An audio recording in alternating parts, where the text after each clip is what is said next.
자, 지난 시간에 이어서 오늘 좀 나누고자 하는 말씀은 여전히 이제 하나님께 가까이 가는 것에 대한 것입니다.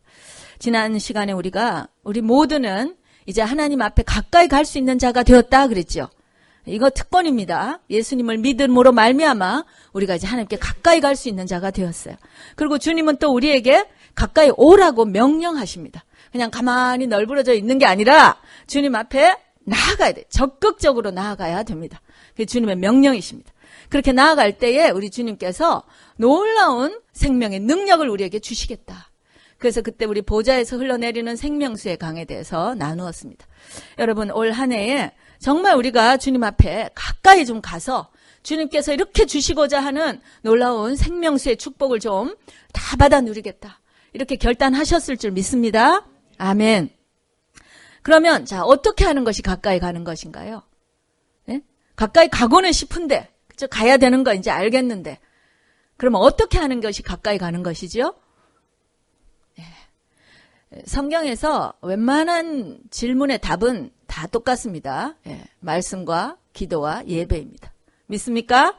네. 예배를 통해서 하나님께 나아가고, 아멘. 말씀을 통해서 하나님께 나아가고, 기도를 통해서 하나님께 나아가는 거예요. 이거는 뭐 그냥 밥 먹고 숨 쉬는 거니까, 그렇죠?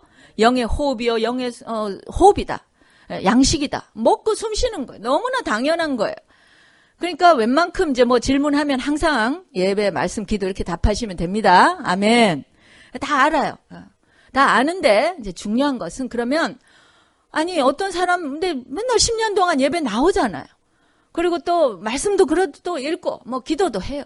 그런데 왜 나는 이렇게 하나님께 가까이 가는 느낌을 못 받는가? 혹은 또 아직도 나는 하나님과 먼 것 같은 느낌이 있는가? 이제 이런 고민들에 대해서 오늘 좀 말씀을 통해서 나눠보기를 원하는 거예요. 옆 사람은 같은 예배를 드려도 눈물이 나고 은혜를 받고, 또 정말 돌아가는 길에 결단하면서 내가 한 주 동안 이렇게 살아야지. 그리고 또 뭐 몇 달 만에도 보면 막 변화가 보이고 이런 사람이 있는가 하면, 또 어떤 사람은 그냥 오기는 오는데 맨날 그냥 교회 오는 발걸음이 무겁고 와서 졸고, 또 뭐 가도 그냥 뭐 한 주간에 전혀 변화가 없고, 왜 그런가? 이거 심각하게 우리 고민해 봐야 될 것 같습니다. 믿으십니까? 아멘. 오늘 이 야고보서는 우리 예수님 동생 야고보신데요. 이분이 하나님께 가까이 가라 하면서 어떻게 하면 좀 더 우리가 하나님께 가까이 갈 것인가에 대해서 굉장히 구체적인 실천적인 내용을 얘기하고 있습니다. 물론 여러분, 우리가 성경을 읽어보면 시편 같은 거 보면 하나님 앞에 나아갈 때 어떻게 나아가야 된다 그러죠? 기쁨으로 나아가고 찬양하며 나아가고 춤추며 나아가고, 믿습니까?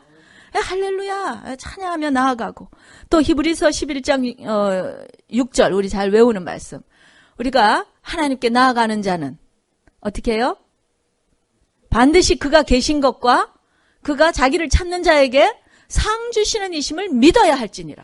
그러니까 믿음으로 나아가야 된다는 거죠. 그죠? 하나님이 계시고 그 하나님께 우리가 나아갈 때마다 상 주시는 이시다. 우리가 하나님께 가면 뭐 혼나거나 꾸짖고 무섭고 이런 분이 아니라 우리가 나아가는 자에게 하나님이 상을 주시는 분이시다. 할렐루야. 얼마나 좋은 분이세요. 이런 걸 믿고 나아가라. 이렇게 여러 가지로 나아가는 것에 대해서 얘기하고 있습니다. 오늘은 특별히 야고보서에서 이렇게 좀 더 실천적이면서, 사실은 구약에 나오는 이 말씀들이 다 이제 일맥상통한 건데 그런 어떤 것들을 좀 지침을 주고 있어요. 그래서 그걸 저와 여러분이 오늘 좀 나누면서 우리가 정말 하나님께 올해 나아가기로 결단했는데, 그렇다면 어떠한 자세로 어떻게 나아가야 할 것인가, 그것을 좀 나누고 또 실제적으로 그걸 실천하는 그런 계기가 되었으면 좋겠습니다. 오늘 여기 보니까 8절에 하나님을 가까이 하라, 그리하면 너희를 가까이 하시리라 하고, 그 다음에 죄인들아 손을 깨끗이 하라. 손을 깨끗이 하라는 거예요. 여러분, 우리가 구약에서도 보면 이렇게 제사장들이 이렇게 제사를 지낼 때 물두멍이라고 해서 이렇게 성전 구조에 보면 손을 씻는 곳이 나와요. 손을 항상 깨끗이 씻고 그 다음에 이렇게 나아가요. 손을 깨끗이 한다는 건 무슨 뜻일까요, 여러분? 우리가 하나님 앞에 나아가는 자는 손을 깨끗이 해야 된다는 거예요. 손은 성경에서 이렇게 액션을 얘기하는 거죠. 우리의 행위를 얘기하는 거예요. 우리의 행위가 깨끗해야 된다는 거예요. 이건 너무 자연스러운 거죠. 우리가 한 주 동안 여러분이 그냥 이렇게 하나님 기뻐하시지 않는 어떤 일들을 하고, 예? 죄를 짓고 뭐 이렇게 해보세요. 야, 하나님 앞에 나아갈 자신도 없죠. 그렇죠? 나아가기도 껄끄러워요. 예, 그러나 나아가야 되지만 그럼에도 불구하고 씻고 나아가야 되는 거예요. 근데 이 행위에 대해서 우리가 항상 깨끗한 행위, 이건 너무나 중요한 건데, 제가 요즘 참 어떻게 보면 안타까운 것은 우리 기독교가 왜 이렇게 힘이 없는가? 예? 이 한국에도 교인이 많고, 그런데 왜 기독교가 이렇게 가서 손가락질을 받거나 힘이 없는가? 복음은 그런 게 아닌데. 근데 보면 이 복음을 잘못 이해하는 사람들이 너무나 많은 거예요. 우리가 마치 행위는 중요하지 않다. 우리는 그냥 은혜로 구원받았고 그러면 다 됐다. 맞습니까? 이거 절대적으로 틀린 거예요, 여러분. 우리가 행위를 중요시 않다 하는 것은 구원을 받을 때 우리의 공로로 구원받는 게 아니다라는 것을 강조하기 위해서 하는 말이에요. 우리가 뭐 잘했다고 좋은 일을 하고 많은 뭐 선한 일을 해서 하나님이 우리를 자녀 삼아 주신 것이 아니라는 거예요. 그렇죠? 클리어 하시죠? 그러나 이미 자녀가 된 저와 여러분은 여전히 행위가 중요하지 않습니까? 예? 여전히 하나님의 자녀가 됐는데 여전히 그냥 옛날에 하던 거, 예? 악한 거, 죄된 거 그대로 그냥 하면서 이거 중요치 않아. 그건 누구의 발상에서 나온 것입니까? 그렇지 않습니다. 하나님의 자녀가 된 자는 하나님의 자녀에 합당한 행위를 해야 되는 거예요. 감사함으로. 왜냐하면 너무 이 은혜가 크니까. 나 같은 죄인을 어떻게 이렇게 구원하셨지? 그렇다면 내가 하나님의 자녀에 걸맞는 삶을 살아야 되는 거예요. 날마다 해야 되는 거예요. 더 선한 일을 해야 되지 않겠습니까? 세상 사람들보다 우리가 더 선한 착한 행실을 해야 되는 거예요. 믿으시죠? 그래 하나님의 자녀, 그래서 빛과 소금이 되는 거 아니겠습니까? 우리는 행위 정말 중요해요. 우리의 손은 깨끗해야 됩니다. 믿으십니까? 어떠한 불법적인 것도 또 우리가 죄라고 성경에서 분명히 얘기하는 것들이 있는데 그냥 슬러 이렇게 구렁이 담 넘어가듯이 이렇게 하지 마시고 정확하게 결단하시고 깨끗이 해야 될 줄로 믿습니다. 아멘. 특히 청년 때부터 이런 것들을 훈련해야 돼요. 그래서 하나님 앞에 우린 착한 행실, 깨끗한 손으로 나아가야 될 줄로 믿습니다. 아멘. 두 번째 보면은 마음을 성결케 하라. 두 마음을 품은 자들아 마음을 성결케 하라. Purify your heart. 마음을 purify, 선하게, 성결하게, 깨끗하게 하라는 거예요. 손도 깨끗하게, 행위도 깨끗해야 되지만 뭐가 또 더 깨끗해야 돼요?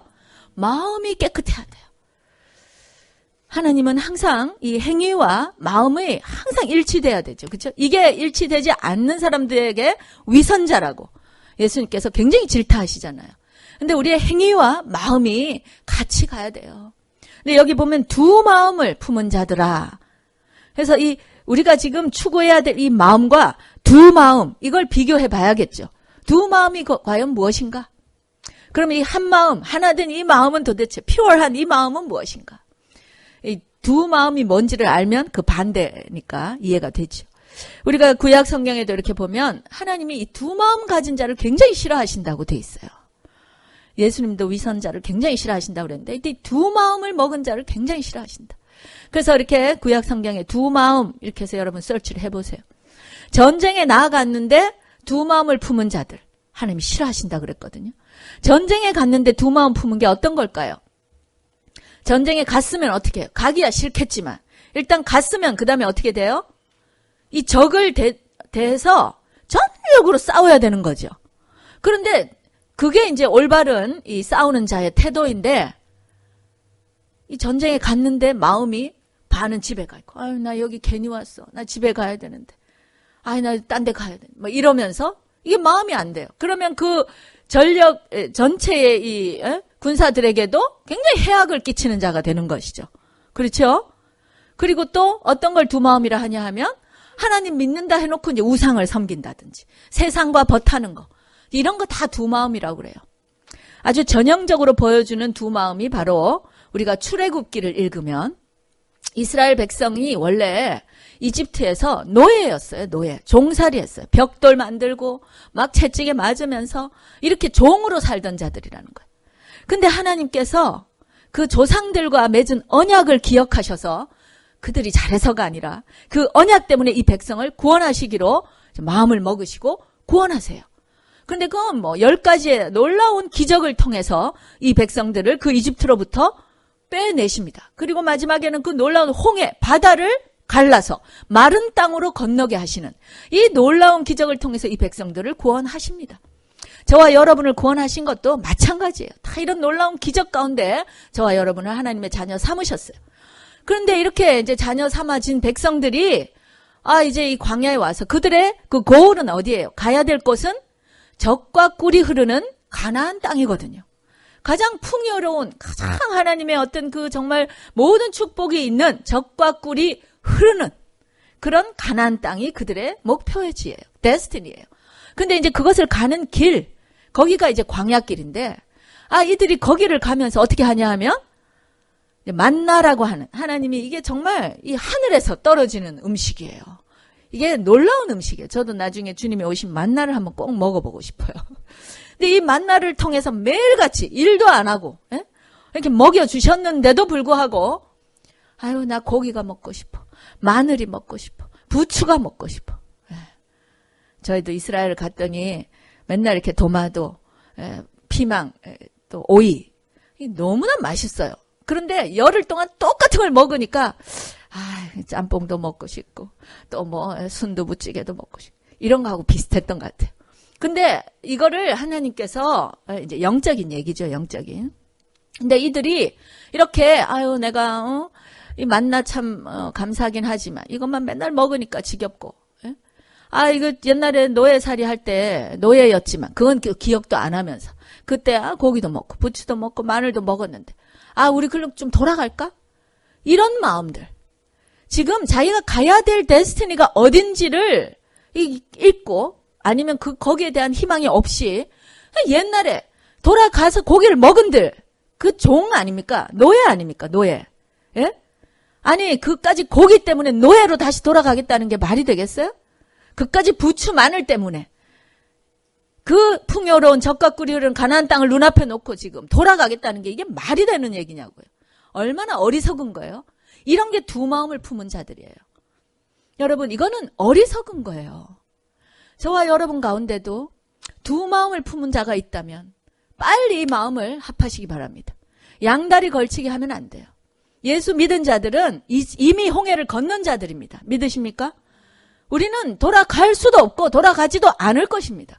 그렇다면 뭐하러 거기에 거를 그거 꿈꾸면서 그거 좋았는데 그때 어쨌는데 나도 저런 명품 가방 들고 싶은데 나도 우리 애 저런 유명 살인 무슨 그런 영어 학원에 보내고 싶은데 그까짓 거 하면 뭐 하냐고요. 지금 젖과 꿀이 흐르는 이 데스티니 우리에게 주시는 이 놀라운 영적인 축복과 이것들이 지금 눈앞에 있는데 이것을 보지 못하고 빽 하겠다는 게 이게 얼마나 어리석은 자의 것입니까? 그렇죠? 그래요, 안 그래요? 이게 답이 없으시네요. 그렇습니다. 어리석은 거예요. 그래서 제가 늘 여러분과 기도할 때도 그렇습니다. 우리는 뒤를 돌아보면 안 된다는 거예요. 그까짓 거 진짜 돌아본들 시간 낭비예요. 우리 앞에 있는 것을 표대를 바라보고 나아가야 돼요. 우리 앞에 약속하신 이 놀라운 축복과 은혜와 이 형통함과 풍요로움과 아멘. 더욱더 영적인 것을 구하시기 바랍니다. 정말 더 귀한 것을 찾으시기 바랍니다. 여러분. 우리 교회에 이렇게 청년들이 참 많고 청년들 때에는 또 여러 가지 유혹도 얼마나 많겠어요. 아직도 경험을 안 해봤으니까. 그렇죠? 저 같은 사람이 예를 들어서 그거 다 소용없어 이러면 목사님 다 해봤으니까요 이렇게 말을 하죠. 근데 사실은 안 해보고 미리 깨달으면 더 복된 자예요. 믿으십니까? 괜히 시간 낭비하고 나중에 돌아가서 그거 다 소용없었어 이건 말하기 부끄러워요 사실은. 그런데 우리 청년들이 정말 젊었을 때부터 무엇이 귀한지 무엇이 참으로 복된 것인지를 빨리 깨달아서 아멘 지혜로운 자가 되셔서 그것만을 추구해가는 한마음 되시기 바랍니다. 이것이 정말 주님께서 바라는 purify your heart, 순전한 마음이고 이게 옳은 마음이고 하나님 앞에 나아갈 수 있는 마음인 것입니다. 우리 청년들 중에는 정말 일찌감치 그런 것들을 깨닫고 지금도 보면 정말 이렇게 순전하게 살려고 애를 쓰는 우리 청년들 있죠. 우리 교회에서도. 점점 그렇게 변해가지고 두 마음이 아니라 점점 한 마음으로 이렇게 되고 양다리를 잘라내고 정말 이렇게 한 다리로 이렇게 가고 이런 것들을 제가 보면은 참 도전이 되고 감사해요. 근데 모두 다 우리가 2018년에는 좀 자기 안에 있는 이 두 마음들을 좀 점검해 보시기 바랍니다. 요한 1서에 말씀이 있습니다. 우리 야고보서부터 먼저 볼까요? 야고보서는 특별히 이 야고보는 이 두 마음에 대해서 굉장히 경계하고 있습니다. 그래서 1장 8절에 제가 혼자 읽을게요. 기도에 대한 거 얘기하면서 기도할 때 의심하면서 기도하는 자들, 이런 자들 두 마음 품은 자라고 그래요. 그러면서 1장 8, 두 마음을 품어서 이런 자들은 모든 일에 정함이 없다. 두 마음이 있으면요, 이 스테빌리티, 정함이라는 거는 스테이블하다는 거, 견고하다는 건데 이런 게 없는 거예요. 뭘 좀 해보려고 하면 또 그냥 여기서 또 이거 저거. 그래서 스테이빌리티가 없는 거예요. 그러니까 뭘 하나를 해도 제대로 하지 못한다. 그러면서 굉장히 경고하고 있습니다.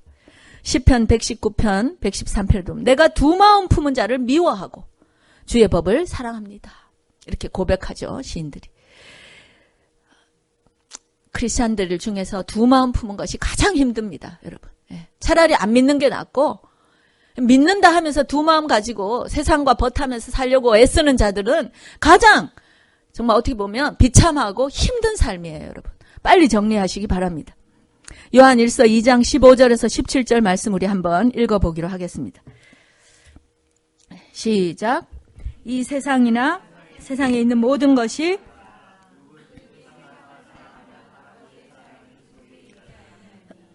이는 세상에 있는 모든 것이 16절 계속 읽을게요.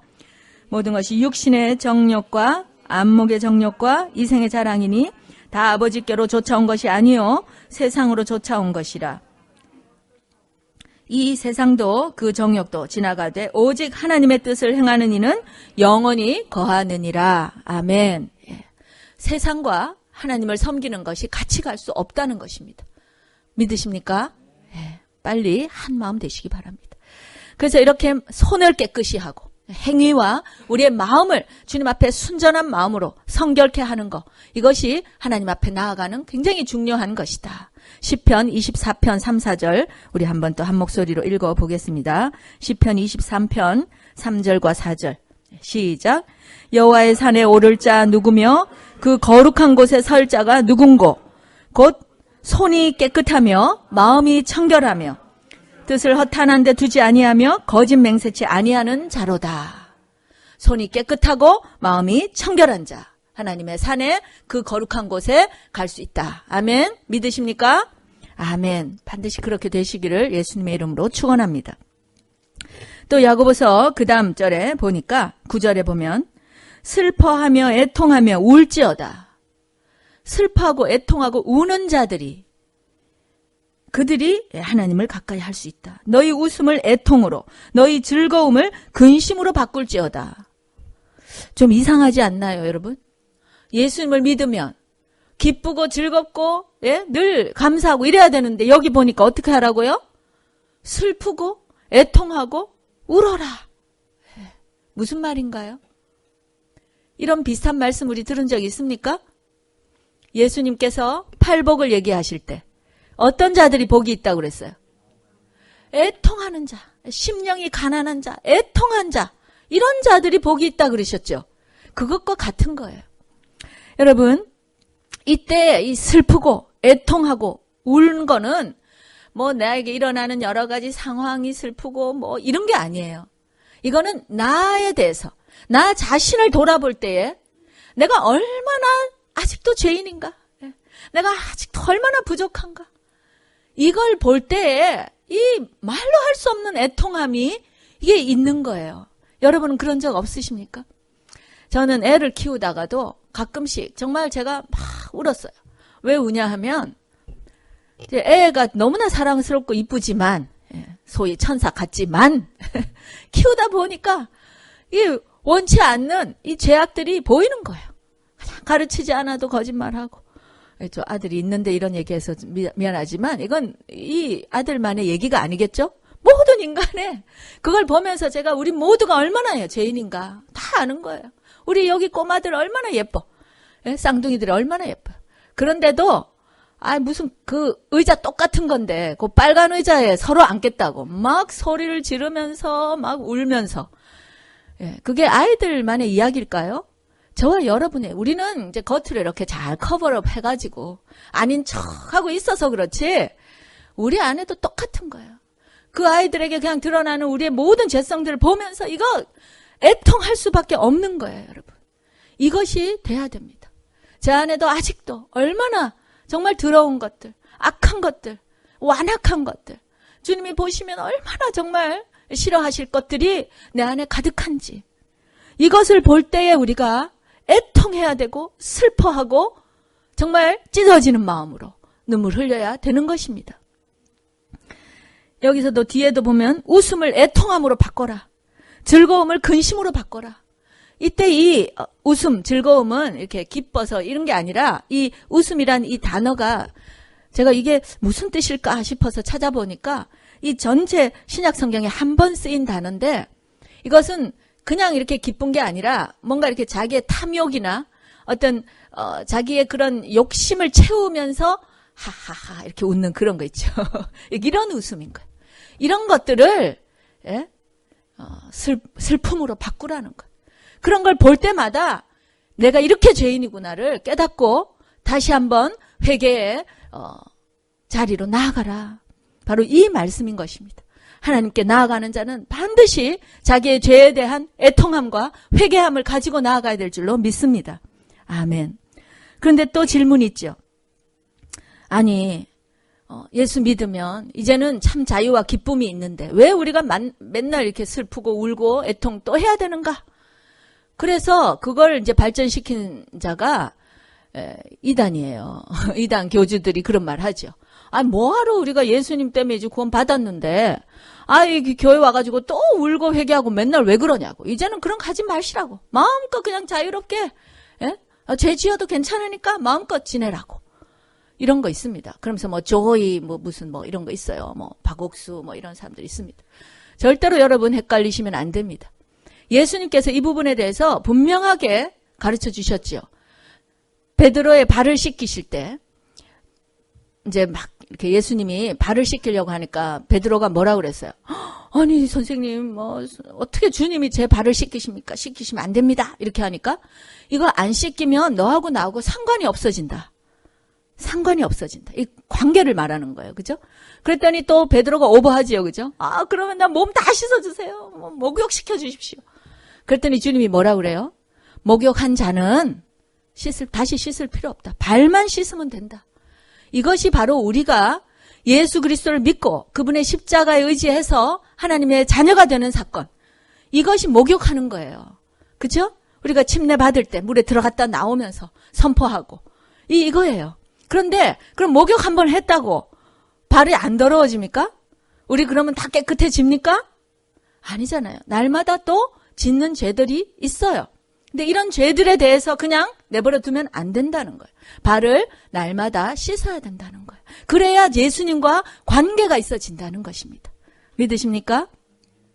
하나님과의 관계, 하나님께 우리가 지금 가까이 나아가고 하나님과의 관계를 친밀하게 하고자 원한다면 날마다의 우리의 죄를 예수님의 보혈을 다시 한번 또 의지하고 기도하고 회개하고 씻고. 근데 회개할 때마다 주님은 어떻게 하신다고요? 미쁘고 신실하사 그분은 항상 우리의 죄를 씻어주신다. 할렐루야. 믿으시기 바랍니다. 그래서 항상 우리가 주님 앞에 나갈 수 있어요. 근데 놀라운 것은 이렇게 할 때에 이 죄 사함을 받고 나서 받는 놀라운 이 용서의 기쁨. 믿으십니까? 이것이 바로 우리가 주님 앞에 나갈 때 기쁨으로 나아가라. 춤추며 나아가라. 찬양하며 나아가라 할 때 그 기쁨인 거예요. 이게 앞에 이게 회개가 없고 예? 자기의 어떤 악한 것에 대한 이 돌이킴이 없이 그냥 날마다 그냥 해피하면서 주님 앞에 나간다. 이런 뜻이 아니에요, 여러분. 이 참 기쁨과 참 자유, 주님 앞에 나아갈 때 우리가 춤추며 기뻐하며 정말 찬양하며 나아가야 될 이 기쁨은 바로 회개를 통해서만 주어지는 것입니다. 아멘. 믿으십니까? 그래서 우리가 날마다 애통한 마음으로 우리를 돌아보고, 오늘도 우리가 예배 전에 한 10분 먼저 오셔가지고 또 우리의 죄와 또 우리의 그런 악한 것들을 주님 앞에 한 번 더 내보이고 회개하고, 그렇게 예배 지금 드리시는 분들이 있죠? 복이 있습니다. 아멘. 더 기쁨이 충만하실 것입니다. 왜냐하면 그런 부분들에 대해서 깨끗이 씻고, 그러니까 더 주님 앞에 우리가 나아갈 수 있는 것입니다. 여러분, 계속해서 정말 이런 죄에 대한 민감함을 가지고 회개하시고 커렉션 하시고 주님 앞에 더 가까이 가시는 여러분 되시기를 예수님의 이름으로 축원합니다. 아멘. 또 마지막에 보니까 주 앞에서 낮추라. 그리하면 주께서 너희를 높이시리라. 주님 앞에 낮아져야 돼요. 이 말씀은 사실 우리가 읽지는 않았지만 7절 말씀하고 같은 말씀이에요. 7절이 뭐냐면 그런즉 너희는 하나님께 순복할지어다. 서밋하라. 충성하라. 그러니까 순종하라. 순복하라. 그리하면 마귀를 대적하라. 그리하면 너희를 피하리라. 우리가 정말 하나님 앞에 나아갈 때는 이건 뭐 너무나 당연한 얘기지만 순종하며 나아가야 돼요. 순종하면서. 여러분 예배에 나올 때도 전적으로 주님 앞에 자신을 낮추고 예배의 원래 뜻이 뭐예요? 어떤 우리 옛날 이런 영화 같은 거 보면은 왕이 앉아 있고 신하들이 와서 그 앞에 무릎을 꿇고 그 손에 이렇게 입 맞추죠. 그런 거 보시나요? 예배의 원뜻이 그거예요. 주님의 손에 이 키스하다. 이렇게 몸을 낮추고. 그러니까 가장 낮은 모습으로 가장 높으신 하나님 앞에 나오는 그 자세가 예배거든요. 낮추고 나오는 거예요. 말씀을 읽을 때, 기도할 때 특별히 여러분 이 하나님 앞에 순종하는 자세로 말씀을 읽으셔야 돼요. 믿으십니까? 기도할 때도 정말 주님께 좀 들어보겠다. 주님이 뭐라고 말씀하시는가를 내가 좀 듣고, 또 어떤 사람은 듣기만 하겠다. 그 다음에 내가 판단하겠다. 이런 사람도 있어요. 안 되고 듣고 내가 그 말씀대로 한번 순종해 보겠다. 이런 마음으로 말씀과 기도에 나와야 되는 것입니다. 그렇게 할 때 실제 놀랍게 하나님이 말씀해 주세요. 하나님이 기뻐하시는 뜻을 우리에게 알려주십니다. 그리고 성령께서 우리가 그것을 순종할 수 있도록 또 힘을 주시는 것입니다. 우리가 성경 공부도 참 중요해요. 그러나 성경을 아무리 읽으면 뭐해요? 하나님은 이렇다고 하시네. 그렇지만 so what? 나는 그렇게 못하겠어. 실제 그렇습니까? 안 그렇습니까? 저도 그런 거 너무 많아요. 정말 어떤 거는 그냥 빨리 이렇게 지나가고 싶어. 왜냐면 무슨 말인지 뻔히 알거든요. 많이 읽었으니까. 지식으로는 알아요. 근데 이게 아직도 순종이 안 돼요. 그러면 막 빨리 지나가고 싶어요. 왜냐면 읽는 동안에 성령께서 계속 책망하시니까. 순종하라 하시니까. 그런데 정말 이 순종의 마음으로 정말 주님 앞에 한 말씀이라도 우리가 순종하면, 우리가 특별히 진짜 말씀을 몰라서 못 지키는 것도 아니더라고요, 보니까. 아는 거 많아요, 그죠? 막 주워 들은 것도 많고, 설교도 요새 범람하잖아요. 다 많이 들어서 아는데, 이제 가장 중요한 스텝, 이 순종의 스텝이 안 되는 거예요. 감동은 해주시지만, 그렇지만, 이렇게. 우리 사도행전에 읽어보면 수석 제자 베드로가 말이에요. 성령도 체험하고 막 설교하면 3,000명, 5,000명이 막 돌아오는 이런 놀라운 때인데도 여전히 베드로 안에도 그런 게 있었더라고요. 이 사도 베드로가, 근데 이제 베드로의 경우는 아직 말씀을 깨닫지 못해가지고 그랬는데, 이 하나님께서 이스라엘 민족, 유대인뿐만 아니라 온 열방을 다 구원하시겠다 하는 하나님의 뜻이 있는데 베드로가 아직 그걸 깨우치지 못했어요. 그래서 하나님이, 주님께서 이렇게 보자기에다가 부정한 짐승들을 막 이렇게 싸가지고 이렇게 내려보내시고 뭐 이런 얘기 우리가 읽어봤죠. 그러면서 이걸 잡아먹으라 이렇게 하니까 베드로가 주님 그럴 수 없습니다 이렇게 얘기해요. 주님 그럴 수 없습니다. 주님이 이거 잡아먹으라 그러는데 주님 저는 유대인이고 우리는 이런 부정한 거 이런 거 절대로 먹으면 안 돼요. 그럴 수 없습니다 이렇게 주님께. 여러분 주님 그럴 수 없습니다. 이 말이 가장 모순되는 말인 거 아십니까? 주님이라고 부를 때는 뭐예요? 주님이 나의 주인이시니까 주님이 하는 모든 일에 내가 순종하겠습니다를 결단하니까 우리가 주님이라고 부르잖아요. 그렇죠? 근데 주님 불러놓고 그럴 수 없습니다. 이건 뭐예요? 주님이 아닌 거잖아요. 내가 여전히 주인인 거죠. 그죠? 예. 이런 거 저와 여러분 안에 많이 있을 거예요. 저는 참으로 부끄럽게도 이런 거 많이 있습니다. 그런데 참 놀라운 것은 이런 일을 한 스텝이라도 정말 그게 쉽진 않아요. 이게 순종한다는 게 쉽지 않아요. 근데 좀 한번 이렇게 탁 순종해서 그 고비를 넘으면 이 놀라운 하나님의 축복이 있는 것들을 많은 이렇게 사역 기간 가운데 체험했어요. 제가 아마 옛날에도 한번 여러분과 나눈 것 같은데 참 부끄러운 얘기지만 제가 이렇게 사역 초기에 교회 우리 한 지체가 굉장히 힘들어요. 막 좀 너무 마음을 힘들게 하는 거예요. 그 지체가 이제 교회 오래 다녔고 저는 뭐 그때 교회 다니지도 뭐 사실 얼마 안 됐죠. 뭐 제가 뭐 신학교를 다녔습니까? 뭐 정말 아무런 그런 것도 없이 그냥 맨 땅에 헤딩하듯이 이제 사역을 시작했으니 저 스스로 안에도 이런 인시큐어한 게 있었겠죠. 그죠? 그런데 이제 이 지체가 와서 자꾸 뭐 그렇게 하면 안 됩니다. 전도사님 이렇게 하면 안 됩니다. 막 이렇게 하니까 이 마음이 너무 힘든 거예요. 그래가지고 1년 가까이를 너무너무 힘든 거예요. 그 지체를. 또 설교하면 바로 또 앞에 앉아 있는데 얼마나 힘들겠어요. 그죠? 그래서 새벽 기도 때마다 그냥 기도한 하나님 힘들어요. 뭐 어쩌고 뭐 하면서 그냥 뭐 불평도 하다가 뭐 회개도 하다가 뭐 이렇게 하면서 늘 힘들었어요. 한 1년 가까이를 굉장히 힘들게. 뭐 그 지체 이메일만 보내면 막 가슴이 막 두근두근 하면서 막 힘들고 아주 그랬었어요. 그랬는데요. 어느 날 새벽 기도 하는데 그날도 또 막 이제 힘들다고 주님 앞에 뭐 하면서 울며 불며 뭐 이러고 기도하고 있는데 갑자기 아주 막 청천벽력 같은 하나님의 목소리. 너는 어떻게 그렇게 순종을 안 하냐? 그런 소리가 막 들리는 거예요. 그래서 제가 깜짝 놀라가지고 에? 제가 뭐 순종 안 한 게 있습니까? 제 딴에는 제가 순종 잘한다고 생각했어요. 그런데 주님이 다른 말씀하신 게 아니라 너는 어떻게 이렇게 순종 안 하냐? 굉장히 막 화를 내시면서 얘기하시는 그 목소리가 막 들리는 거예요. 제가 막 깜짝 놀라가지고 그러니까 그 다음에 하나님의 말씀이 막 들리는 거예요. 형제와 화해하지 않고는 나오지도 말아라.